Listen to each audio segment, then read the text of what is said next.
ಎಲ್ಲರಿಗೂ ನಮಸ್ಕಾರ. ರುಚಿ ಅಡುಗೆಗೆ ಸ್ವಾಗತ. ಇವತ್ತು ದಮ್ ಹಾಲು ಮಾಡೋಣ. ಬೇಬಿ ಪೊಟ್ಯಾಟೋಸಿಂದ ಸಿಂಪಲ್ಲು ಮತ್ತು ತುಂಬ ರುಚಿಯಾಗಿರುತ್ತೆ. ಇದು ಚಪಾತಿ ಜೊತೆ ಪೂರಿ ಜೊತೆ ಒಳ್ಳೆ ಕಾಂಬಿನೇಷನ್ ಇರುತ್ತೆ. ಇದು ನಾನು ಹೇಗೆ ಮಾಡ್ತೀನಿ ಅಂತ ನಿಮಗೆ ತೋರಿಸ್ತೀನಿ. ಬನ್ನಿ ಇದಕ್ಕೆ ಏನೇನು ಬೇಕು ಅಂತ ನೋಡೋಣ. ಫಸ್ಟು ಆಲೂಗಡ್ಡೆನ ಚಿಕ್ಕ ಚಿಕ್ಕದಾಗಿರಬೇಕು. ಬೇಬಿ ಪೊಟ್ಯಾಟೋ ಅನ್ಸುತ್ತಾರಲ್ಲ ಅದು ಬೇಯಿಸ್ಕೊಂಡು ಸಿಪ್ಪೆ ತೆಗೆದು ಇಟ್ಕೊಂಡಿದ್ದೀನಿ. ಈ ಥರ ನೋಡಿ, ಇಷ್ಟು ಸಣ್ಣದಾಗಿರಬೇಕು, ಅವಾಗ ಚೆನ್ನಾಗಿರುತ್ತೆ. ಬೇಯಿಸಬೇಕಾದ್ರೆ ಸ್ವಲ್ಪ ಉಪ್ಪು ಹಾಕಿ ಬೇಯಿಸ್ಕೊಳ್ಳಿ ಇದನ್ನು. ನೆಕ್ಸ್ಟು ಸ್ವಲ್ಪ ಕ್ಯಾಪ್ಸಿಕಮ್ ಕ್ಯೂಬ್ ಸೈಜಲ್ಲಿ ಕಟ್ ಮಾಡ್ಕೊಂಡಿರಬೇಕು. ಈರುಳ್ಳಿನೂ ಕ್ಯೂಬ್ ಸೈಜಲ್ಲಿ ಕಟ್ ಮಾಡ್ಕೊಂಡಿದ್ದೀನಿ. ಸಿಹಿ ಮೊಸರು, ಹುಳಿ ಮೊಸರು ಬೇಡ. ಸಣ್ಣದಾಗಿ ಹೆಚ್ಚಿರೋ ಕೊತ್ತಂಬರಿ ಸೊಪ್ಪು, ಈರುಳ್ಳಿ, ಚಕ್ಕೆ, ಲವಂಗ, ಪಲಾವ್ ಎಲೆ ಎಲ್ಲ ಸ್ವಲ್ಪ ತೊಗೊಂಡಿದ್ದೀನಿ. 2 ಲವಂಗ, ಚಕ್ಕೆ, 1 ಪಲಾವ್ ಎಲೆ, ಸಣ್ಣದಾಗಿ ಕಟ್ ಮಾಡ್ಕೊಂಡಿರೋ ಟೊಮೊಟೊ, 1/4 ಚಮಚ ಗರಂ ಮಸಾಲ, ಅರ್ಧ ಚಮಚ ಜೀರಿಗೆ ಪುಡಿ, ಅರ್ಧ ಚಮಚ ಧನಿಯಾ ಪುಡಿ, 1/4 ಚಮಚ ಸೋಂಪಿನ ಕಾಳು ಪುಡಿ, 1 ಚಮಚ ಅಚ್ಕಾರದ ಪುಡಿ, ಇಷ್ಟು ತೊಗೊಂಡಿದ್ದೀನಿ ನಾನು. ನೆಕ್ಸ್ಟು ಬೇಯಿಸಿರೋ ಆಲೂಗಡ್ಡೆ ಇದೆಯಲ್ಲ ಅದನ್ನು ತೊಗೊಂಬಿಟ್ಟು ಫೋರ್ಕಿಂದ ಈ ಥರ ಹೋಲ್ ಮಾಡಬೇಕು. ಎಲ್ಲ ಆಲೂಗಡ್ಡೆಗೂ ಇದೇ ಥರ ಮಾಡಬೇಕು. ಇದನ್ನು ಮಾಡೋದ್ರಿಂದ ಒಳಗಡೆ ಮಸಾಲ ಎಲ್ಲ ಕ್ಲೀನಾಗಿ ಒಳಗಡೆ ಹೋಗುತ್ತೆ. ನೋಡಿ, ಎಲ್ಲ ಆಲೂಗಡ್ಡೆಗೂ ಇದೇ ಥರ ಮಾಡ್ಕೊಳ್ತಾ ಇದ್ದೀನಿ ನಾನು. ನೆಕ್ಸ್ಟು ಒಂದು ಬಾಣಲೆಗೆ ಎಣ್ಣೆ ಹಾಕ್ಕೊಳ್ತಾ ಇದ್ದೀನಿ. ಎಣ್ಣೆ ಚೆನ್ನಾಗಿ ಬಿಸಿ ಆದಮೇಲೆ ನಾವು ಆಲೂಗಡ್ಡೆನ ಬೇಯಿಸಿ ಇಟ್ಕೊಂಡಿದ್ದೀವಲ್ಲ ಅದನ್ನು ಇದಕ್ಕೆ ಹಾಕಿ ಚೆನ್ನಾಗಿ ಫ್ರೈ ಮಾಡ್ಕೊಳ್ಬೇಕು. ಆಲೂಗಡ್ಡೆ ಹಾಕಿದಾಗ ಸ್ವಲ್ಪ ಈ ಥರ 1 ನಿಮಿಷ ಈ ಥರ ಮಗ್ಚಾಕೊಳ್ತಾ ಇರಿ, ಇಲ್ಲಾಂದರೆ ತಳ ಹಿಡಿಯುತ್ತೆ. ಸ್ವಲ್ಪ ಫ್ರೈ ಆದಮೇಲೆ ತಳ ಹಿಡಿಯೋದಿಲ್ಲ ಅದು. ನೋಡಿ, ಇವಾಗ ಫ್ರೈ ಆಗ್ತಾಯಿದೆ, ಚೆನ್ನಾಗಿ ಬಬಲ್ಸ್ ಬರ್ತಾಯಿದೆ ನೋಡಿ. ಇವಾಗ ಚೆನ್ನಾಗಿ ಫ್ರೈ ಆಗ್ತಾಯಿದೆ. ಇದು ಬ್ರೌನ್ ಕಲರ್ ಬರಬೇಕು, ಅಲ್ಲಿವರೆಗೂ ನೀವು ಎಣ್ಣೆಯಲ್ಲಿ ಕರ್ಕೊಳ್ಬೇಕು, ಡೀಪ್ ಫ್ರೈ ಥರ. ನೋಡಿ, ಈಗ ಆಗ್ತಾಯಿದೆ ಇದು. ನೋಡಿ, ಇಷ್ಟ ಆದರೆ ಸಾಕು. ಒಂದು ಪ್ಲೇಟಿಗೆ ತೆಗೆದಿಟ್ಕೊಂಬಿಡೋಣಂತೆ. ಗ್ರೇವಿ ರೆಡಿ ಮಾಡ್ಕೊಳ್ಳೋಣ. ಈ ಬಾಣಲೆಯಲ್ಲಿ ಎಣ್ಣೆ ಜಾಸ್ತಿ ಇದೆ, ಇದನ್ನು ಸ್ವಲ್ಪ ತೆಗೆದಿಟ್ಕೊಂಬಿಡೋಣಂತೆ. ತೆಗೆದು ಇದೇ ಬಾಣಲೆಯಲ್ಲಿ ನಾವು ಗ್ರೇವಿ ರೆಡಿ ಮಾಡ್ಕೊಳ್ಳೋಣ. ಎಣ್ಣೆ ತೆಗೆದಾಗಿದೆ. ನೆಕ್ಸ್ಟು ಕ್ಯೂಬ್ಸ್ ರೀತಿಯಲ್ಲಿ ಕಟ್ ಮಾಡ್ಕೊಂಡಿದ್ವಲ್ಲ ಈರುಳ್ಳಿನ, ಅದನ್ನು ಹಾಕ್ಕೊಂಡು ಸ್ವಲ್ಪ ಫ್ರೈ ಮಾಡ್ಕೊಳ್ಳೋಣ. ಫುಲ್ ಫ್ರೈ ಮಾಡ್ಕೊಳ್ಳೋದು ಬೇಡ, ಲೈಟಾಗೆ ಅದು ಕಲರ್ ಚೇಂಜ್ ಆಗುತ್ತೆ, ಅಲ್ಲಿವರೆಗೆ ಮಾಡಿಕೊಂಡ್ರೆ ಸಾಕು. ಕ್ರಂಚಿಯಾಗಿರಬೇಕು ಅದು. ನೋಡಿ, ಇವಾಗ ಕಲರ್ ಚೇಂಜ್ ಆಗಿದೆ. ಇದನ್ನು ತೆಗೆದಿಟ್ಕೊಂಬಿಡೋಣಂತೆ ಒಂದು ಪ್ಲೇಟಿಗೆ. ನೆಕ್ಸ್ಟು ಕ್ಯಾಪ್ಸಿಕಮ್ ಹಾಕ್ಕೊಳ್ತಾ ಇದ್ದೀನಿ. ಅದನ್ನು ಅಷ್ಟೇ ಚೆನ್ನಾಗಿ ಫ್ರೈ ಮಾಡ್ಕೊಳ್ಬೇಕು. ಫುಲ್ ಫ್ರೈ ಬೇಡ, ಸ್ವಲ್ಪ ಕಲರ್ ಚೇಂಜ್ ಆದರೆ ಸಾಕು, ಕ್ರಿಸ್ಪಿಯಾಗಿರಬೇಕು. ಇದನ್ನು ತೆಗೆದಿಟ್ಕೊಳ್ತಾ ಇದ್ದೀನಿ ಇವಾಗ ಪ್ಲೇಟಿಗೆ. ಇಷ್ಟ ಆದರೆ ಸಾಕು ಇದು.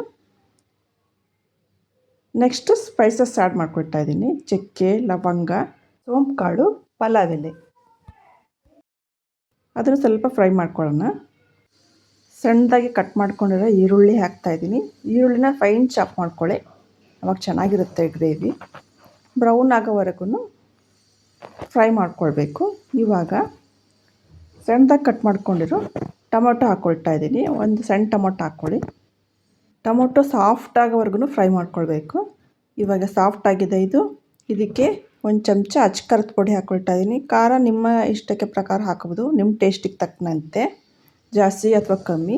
ಅರ್ಧ ಚಮಚ ಧನಿಯಾ ಪುಡಿ, ಅರ್ಧ ಚಮಚ ಜೀರಿಗೆ ಪುಡಿ, 1/4 ಚಮಚ ಗರಂ ಮಸಾಲ, 1/4 ಚಮಚ ಸೋಂಪಿನ ಕಾಳು ಪುಡಿ. ಇದು ಎಕ್ಸ್ಟ್ರಾ ಫ್ಲೇವರು, ಟೇಸ್ಟ್ ಕೊಡುತ್ತೆ. 1/4 ಚಮಚ ಅರಿಶಿನ, ಸ್ವಲ್ಪ ಇಂಗು ಎಲ್ಲ ಹಾಕ್ಕೊಂಡು ಚೆನ್ನಾಗಿ ಫ್ರೈ ಮಾಡ್ಕೊಳ್ಳಿ. ಇದನ್ನು ಚೆನ್ನಾಗಿ ಫ್ರೈ ಆಗಿದೆ ಇದು. ಇವಾಗ 1 ನಿಮಿಷ ಸ್ಟವ್ ಆಫ್ ಮಾಡಿಬಿಡಿ. ಯಾಕೆ ಅಂದರೆ ಸ್ಟವ್ ಆಫ್ ಮಾಡಿದ್ಮೇಲೆ ನಾನೀಗ ಮೊಸರು ಸೇರಿಸ್ಕೊಳ್ತಾ ಇದ್ದೀನಿ. ಸ್ಟವ್ ಆನಲ್ಲಿ ಇಟ್ಕೊಂಡು ಮೊಸರು ಸೇರಿಸ್ಕೊಂಡ್ರೆ ಮೊಸರು ಹಾಕ್ತಿದ್ದಾಗೇ ಒಡೆದೋಗ್ಬಿಡುತ್ತೆ, ಗ್ರೇವಿ ಎಲ್ಲ ಹಾಳಾಗೋಗುತ್ತೆ. ಮೊಸರು ಹಾಕ್ಕೊಂಡು ಚೆನ್ನಾಗಿ ಮಿಕ್ಸ್ ಮಾಡ್ಕೊಳ್ಳಿ 1 ನಿಮಿಷ. ನೋಡಿ, ಮಸಾಲೆ ಎಲ್ಲ ಮಿಕ್ಸ್ ಆಗಿದೆ. ಕಲರ್ ಎಷ್ಟು ಚೆನ್ನಾಗಿ ಚೇಂಜ್ ಆಯಿತು ನೋಡಿ. ಸ್ಟವ್ ಆಫ್ ಮಾಡಿಲ್ಲ ಅಂದರೆ ಮೊಸರೆಲ್ಲ ಹೊಡೆದು ಗ್ರೇವಿ ಚೆನ್ನಾಗೆ ಬರ್ತಿರಲಿಲ್ಲ. ಇವಾಗ ನೋಡಿ ಎಷ್ಟು ಚೆನ್ನಾಗಾಗಿದೆ. ಇವಾಗ ಸ್ಟವ್ ಆನ್ ಮಾಡ್ಕೊಳ್ಳೋಣ. 1 ನಿಮಿಷ ಆದಮೇಲೆ ನೋಡಿ ಎಷ್ಟು ಚೆನ್ನಾಗಿ ಎಣ್ಣೆ ಬಿಡೋಕ್ಕೆ ಶುರುವಾಗುತ್ತೆ. ಗ್ರೇವಿ ಚೆನ್ನಾಗಾಗಿದೆ ಅಂತ, ಮೊಸರು ಹೊಡೆದಿಲ್ಲ, ಚೆನ್ನಾಗಾಗಿದೆ ಅಂತ. ಈ ಗ್ರೇವಿಲಿ ಸ್ವಲ್ಪ ಎಣ್ಣೆ ಜಾಸ್ತಿ ಅಂತ ಅನಿಸುತ್ತೆ, ಆದರೆ ಸ್ವಲ್ಪ ಎಣ್ಣೆ ಬಿಡುತ್ತೆ. ಯಾಕಂದರೆ ಮೊಸರೆಲ್ಲ ಹಾಕಿರ್ತೀವಲ್ಲ, ಎಣ್ಣೆನೂ ಹಾಕಿರ್ತೀವಿ, ಹಾಗಾಗಿ ಎಣ್ಣೆ ಜಾಸ್ತಿ ಅನಿಸುತ್ತೆ. ಸ್ವಲ್ಪ ಎಣ್ಣೆ ಕಮ್ಮಿ ಹಾಕ್ಕೊಳ್ಳಿ, ತೊಂದರೆ ಇಲ್ಲ. ಈಗ ಸ್ವಲ್ಪ ನೀರು ಸೇರಿಸ್ಕೊಳ್ತಾ ಇದ್ದೀನಿ ನಾನು. ನೀರು ಸೇರಿಸ್ಕೊಂಡು ಚೆನ್ನಾಗಿ ಕಲಸ್ಕೊಳ್ಳೋಣಂತೆ. ಇವಾಗ ರುಚಿಗೆ ತಕ್ಕಷ್ಟು ಉಪ್ಪು ಹಾಕ್ಕೊಳ್ತಾ ಇದ್ದೀನಿ. ಉಪ್ಪು ಹಾಕ್ಕೊಂಡು ಚೆನ್ನಾಗಿ ಮಿಕ್ಸ್ ಮಾಡ್ಕೊಳ್ಳೋಣಂತೆ. ಮೊಸರನ್ನ ಸಿಹಿ ಮೊಸರೇ ತೊಗೊಳ್ಳಿ, ಹುಳಿ ಮೊಸರು ಹಾಕ್ಕೊಂಡ್ರೆ ಅದು ಟೇಸ್ಟೇ ಚೇಂಜ್ ಆಗುತ್ತೆ, ಬೇರೆ ಥರ ಇರುತ್ತೆ, ಬರೀ ಹುಳಿ ಸ್ಮೆಲ್ ಬರ್ತಾ ಇರುತ್ತೆ. ಇವಾಗ ಒಂದು ಲಿಡ್ ಮುಚ್ಚಿಬಿಟ್ಟು 5 ನಿಮಿಷ ಕುದಿಯೋಕ್ಕೆ ಬಿಟ್ಬಿಡೋಣಂತೆ ಚೆನ್ನಾಗಿ. ನೋಡಿ ಇದು ಕುದ್ದು ರೆಡಿಯಾಗಿದೆ. ಇದು ಜಾಸ್ತಿ ಕಾಶ್ಮೀರ್ ಸೈಡ್ ಮಾಡ್ತಾರೆ, ಅಲ್ಲಿದು ಸಾಂಪ್ರದಾಯಿಕ ಅಡುಗೆ ಇದು. ಬೇರೆ ಕಡೆನೂ ಮಾಡ್ತಾರೆ, ಪಂಜಾಬಿ, ಗುಜರಾತಿ, ಡಾಬಾ ಸ್ಟೈಲ್ ಅಂತೆಲ್ಲ ತುಂಬ ಕಡೆ ಮಾಡ್ತಾರೆ. ಎಲ್ಲ ಕಡೆ ಟೈಪ್ಸ್ ಚೇಂಜ್ ಇರುತ್ತೆ ಅಷ್ಟೇ. ಇವಾಗ ಸಣ್ಣದಾಗಿ ಕಟ್ ಮಾಡ್ಕೊಂಡಿರೋ ಕೊತ್ತಂಬರಿ ಸೊಪ್ಪನ್ನ ಸೇರಿಸ್ಕೊಳ್ತಾ ಇದ್ದೀನಿ.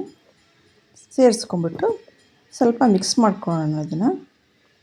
ಇವಾಗ ನಾವು ಬೇಯಿಸಿ ಫ್ರೈ ಮಾಡಿ ಇಟ್ಕೊಂಡಿದ್ವಲ್ಲ ಆಲೂಗಡ್ಡೆನ ಇದಕ್ಕೆ ಹಾಕ್ಕೊಳ್ಬೇಕು. ಹಾಕಿ ಚೆನ್ನಾಗಿ ಮಿಕ್ಸ್ ಮಾಡ್ಕೊಳ್ಬೇಕು ಫಸ್ಟು. ಇವಾಗ ಸ್ವಲ್ಪ ನೀರು ಹಾಕ್ಕೊಳ್ಳೋಣ. ನೀರು ಹಾಕ್ಕೊಂಡು 5 ನಿಮಿಷ ಲಿಡ್ ಮುಚ್ಚಿ ಅದು ಕುದಿಯೋದಕ್ಕೆ ಬಿಟ್ಬಿಡೋಣ. ಆವಾಗ ಆಲೂಗಡ್ಡೆಗೆ ಉಪ್ಪು, ಖಾರ, ಮಸಾಲೆ ಎಲ್ಲ ಹೀರ್ಕೊಂಡು ಚೆನ್ನಾಗಿ ಟೇಸ್ಟಿಯಾಗಿ ರೆಡಿಯಾಗಿರುತ್ತೆ. ನೋಡಿ ಇವಾಗ ಗ್ರೇವಿ ರೆಡಿಯಾಗಿದೆ. ಲಾಸ್ಟಲ್ಲಿ ಈರುಳ್ಳಿ, ಕ್ಯಾಪ್ಸಿಕಮ್ನ ಫ್ರೈ ಮಾಡಿ ಇಟ್ಕೊಂಡಿದ್ದೀವಲ್ಲ, ಕ್ಯೂಬ್ಸ್ ರೀತಿ ಕಟ್ ಮಾಡ್ಕೊಂಡಿದ್ದೀವಲ್ಲ, ಅದನ್ನು ಹಾಕಿ ಚೆನ್ನಾಗಿ ಮಿಕ್ಸ್ ಮಾಡ್ಕೊಳ್ಳೋಣ. ಇದನ್ನು ಲಾಸ್ಟಲ್ಲಿ ಹಾಕ್ಕೋಬೇಕು, ಫಸ್ಟಿಗೆ ಹಾಕಿದ್ರೆ ಎಲ್ಲ ಸಾಫ್ಟಾಗಿ ಹೋಗ್ಬಿಡುತ್ತೆ ಇದು ಗ್ರೇವಿ ಜೊತೆ. ಇದು ಕ್ರಂಚಿ ಆಗಿದ್ರೇ ಚೆನ್ನಾಗಿ ಗ್ರೇವಿ ಜೊತೆ ತಿನ್ನೋಬೇಕಾದ್ರೆ. ಇವಾಗ ದಮ್ ಆಲೂ ಗ್ರೇವಿ ರೆಡಿ ಇದೆ. ಇದು ಚಪಾತಿ, ಪೂರಿ ಜೊತೆ, ಅನ್ನ ಜೊತೆ ಎಲ್ಲದಕ್ಕೂ ಚೆನ್ನಾಗೇ ಇರುತ್ತೆ ತಿನ್ನೋದಕ್ಕೆ. ನಾನು ಪೂರಿ ಜೊತೆ ಸರ್ವ್ ಮಾಡ್ತಾಯಿದ್ದೀನಿ. ನಿಮಗೆ ಹೇಗೆ ಅನಿಸ್ತು ಈ ರೆಸಿಪಿ? ಇಷ್ಟ ಆಗಿದ್ದರೆ ಶೇರ್ ಮಾಡಿ, ಲೈಕ್ ಮಾಡಿ, ಕಮೆಂಟ್ ಮಾಡಿ. ಹಾಗೆ ಸಬ್ಸ್ಕ್ರೈಬ್ ಮಾಡಿದ್ರೆ ನೋಡ್ತಿರೋರೆಲ್ಲ ಸಬ್ಸ್ಕ್ರೈಬ್ ಮಾಡಿ. Thank you.